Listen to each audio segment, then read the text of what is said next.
I know you've heard it a few times tonight, but I'll say it again. Thank you all for being here. It means a lot that you're here and showing your support, and we're very happy to have you.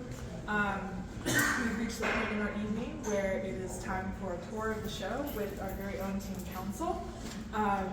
And so the team council, we have students from different cities, different schools in the county who come together to just really provide that youth voice throughout all the different sort of production phases of the exhibition to make sure that it is really rooted in honoring the teens in our county and factoring in their voice and perspective and the things that we do.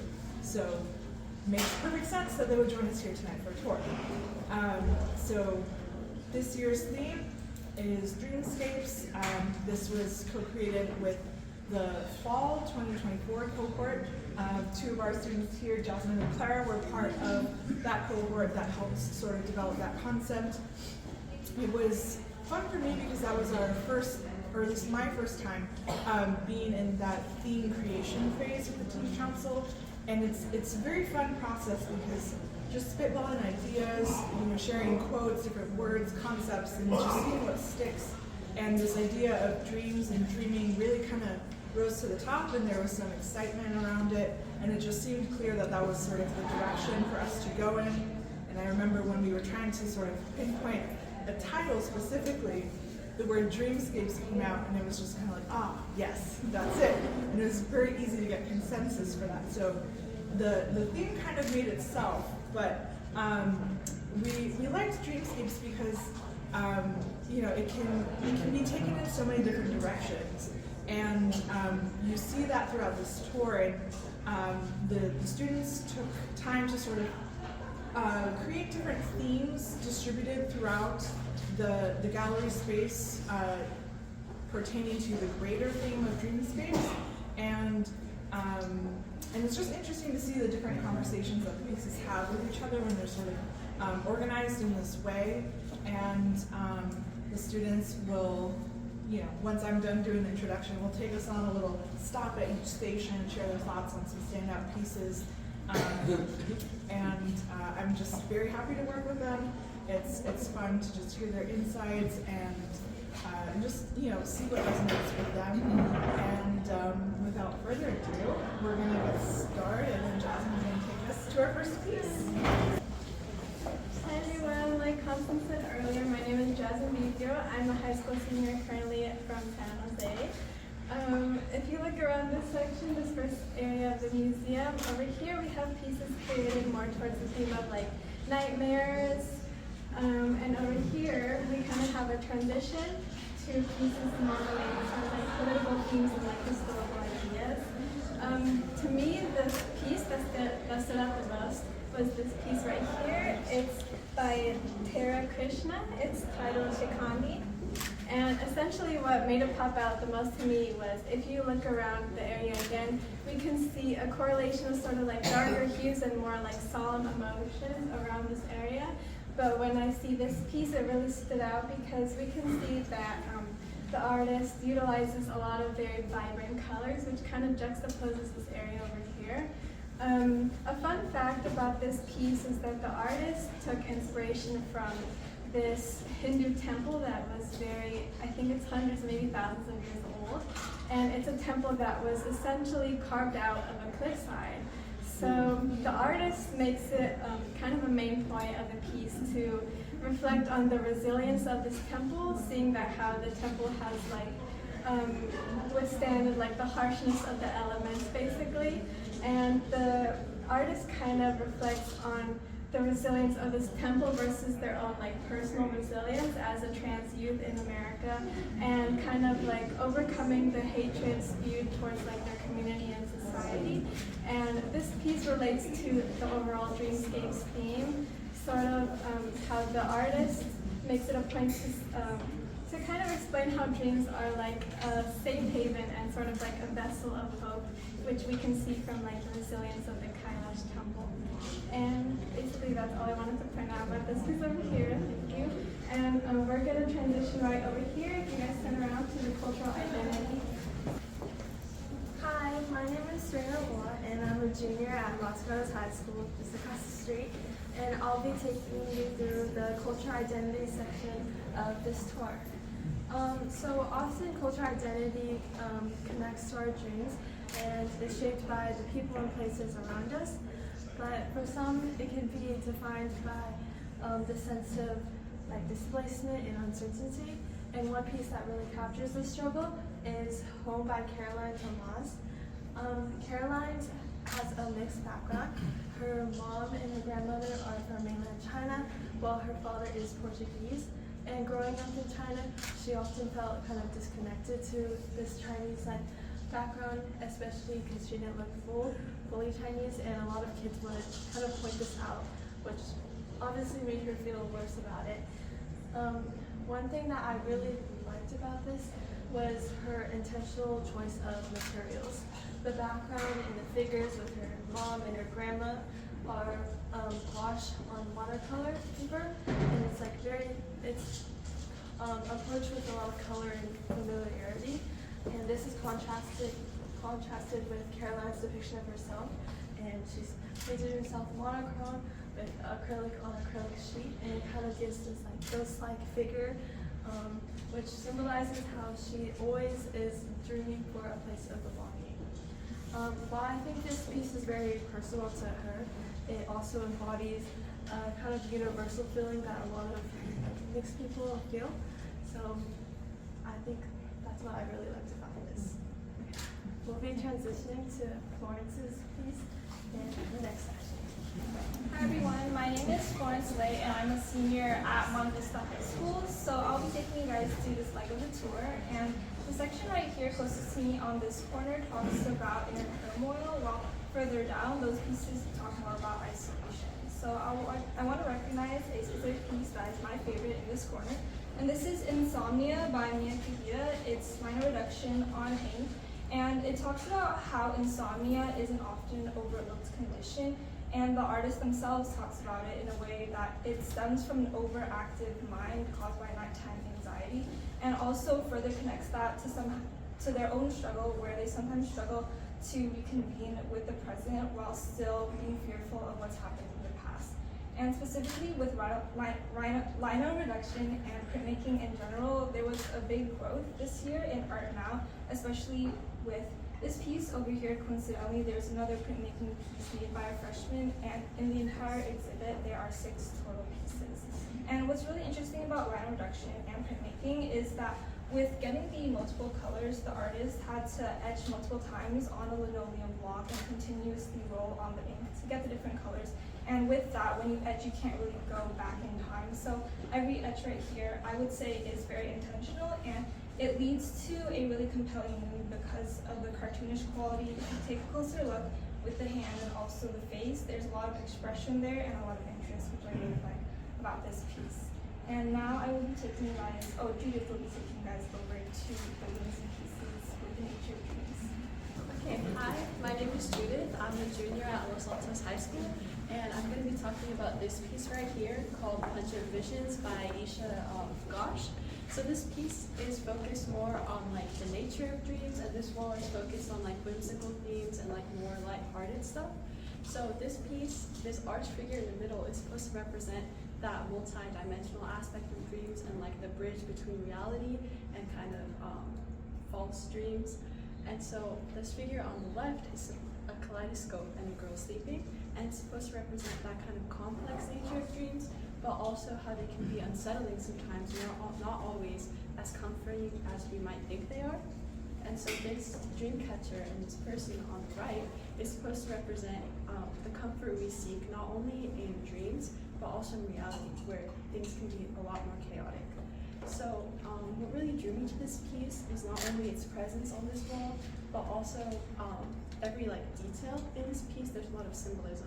So the moon phases are supposed to represent the repetition of dreams, like how we can experience a dream multiple times, and sort of that kind of theme. And also, if you notice the girl sleeping, there's a hair tie on her wrist, which is a small detail, but I really like that. And also, this dream catcher, the person underneath is kind of warped and indented with that. So I think this piece is really well done, but it also has a lot of symbolism, and I really just like it a lot. So now we're going to be transitioning over to Claire and talking about childhood. Hi, I'm Clara. I'm a 10th grader at Saratoga High School, and I'm going to be talking to you about this section. And basically in this entire wall, we have like pieces that talk about dreams in relation to family and childhood. And so a piece that really stood out to me is this one right here. It's called Life in the Dream House by Alexis Kim. And it's basically about how the artist wants to go back to being a child again. She dreams of what it was like when she was a child, and she shows that through like a juxtaposition of childhood versus adulthood. And you can see how she uses a bunch of colors and elements to express that. Here in the childhood section, you can see the vibrant colors she uses. You have all these fun elements like this giant crayon or like hopscotch here. You even have a rubber ducky. And that's kind of very different from everything that surrounds it here, which is basically adulthood. And it's a lot more monotone in contrast. And she even uses herself to kind of portray that idea. Here she draws herself as a young child, and if you look closely, she's almost glowing in it. Meanwhile, this is her as I guess teenager, or becoming closer to an adult, right? And I feel like this piece kind of stood out to me because the theme is something that's relatable to I think a lot of people. I feel like every once in a while we want to be little kids again, and sometimes I don't want to go to school, I want to be in preschool, right? And so that's something I really like about this. And yeah, and a fun fact actually is that this artist, her twin sister actually, Casey Kim, she also has her artwork exhibited here. It's near the front behind the wall, and it's all about sleep paralysis, which is really cool because it's not every day you get to see two twin sisters in the same exhibition. So if you guys want to check that out, that'd be really cool too. Yeah, and then now we're gonna head over there behind you to where Florence will come to. So hi everyone, again I'll be taking you through this leg of the tour. So the pieces closest to me talk about reflections, whereas the pieces down there past the television talk more about personal growth. And one piece in particular that is my favorite on this wall is Valley Surprise by Miller Peterson, and this is oil paint on wood. What's really interesting about this piece is that the artist chose to let the wood grain show through a little bit. So especially with the desert, you can see the wood grain show, and it kind of has really nice wave designs, which add a lot to the depth of the piece. And it talks about human transportation, how that's developed over the years and grown, specifically starting over here with the legs to the horses and the carriages and the cars. So we're definitely going forward in time as we move further in this direction. And something really interesting is if you take a very close look, you'll notice that it says Highway 17, which is a very historical highway. It leads you from Los Gatos to Santa Cruz. And back in the old days, they used to take carriages over there. So it definitely has a very nice detail. And especially with this person who is a Los Gatos student, they're local here. So they also are very interested in cars and personal transportation. So there's a lot of extra knowledge that goes into this piece, and it really shines. And now, Serena will be taking you through the final part of the tour, which is about aspirations. Thank you. Hi everyone, it's Serena again. So you may have noticed that we intentionally started the tour on a darker note with displaying artworks with themes like paranoia, insomnia, and sleep paralysis. But as we came over here, we wanted to end on a more optimistic, uplifting tone because dreams can be inspiring for people. This piece is obviously very striking, and it's called The Lonely Giant by Matthias Lin. The artist used everyday discarded objects to assemble this lonely, friendly giant, and he describes that this giant is the first thing he sees when he falls asleep, and kind of acts as a guardian and a protector as he navigates his dreams. Something I really love is the incorporation of plastic nature. There's flowers and leaves scattered all throughout, and it's these pops of colors that are in contrast with the hard metal kind of paper mache rope giant that he's sculpted. And if you look over here, I really like this interesting looking bug because it almost camouflages with like the gray paper mache. So there's all these little details, and each time I look at it, I notice something new, which I really like about this piece. One fun fact is that this sculpture took the artist almost 2 years to make, which is very impressive. I find that impressive because that kind of dedication to craftsmanship, especially for a high schooler, it's like, I don't know, I've never really come across that. But yeah, I really like this piece. Okay, we'll be transitioning to the especially more optimistic side. I wanted to take a moment to point out this piece, Divine Life by Ricardo Vasquez. I know I'm always partial to photography because I'm a photographer myself, but I love seeing what the students bring to the exhibition in the photography category, because it's nice to see what's like the freshest moments of this medium that I really like.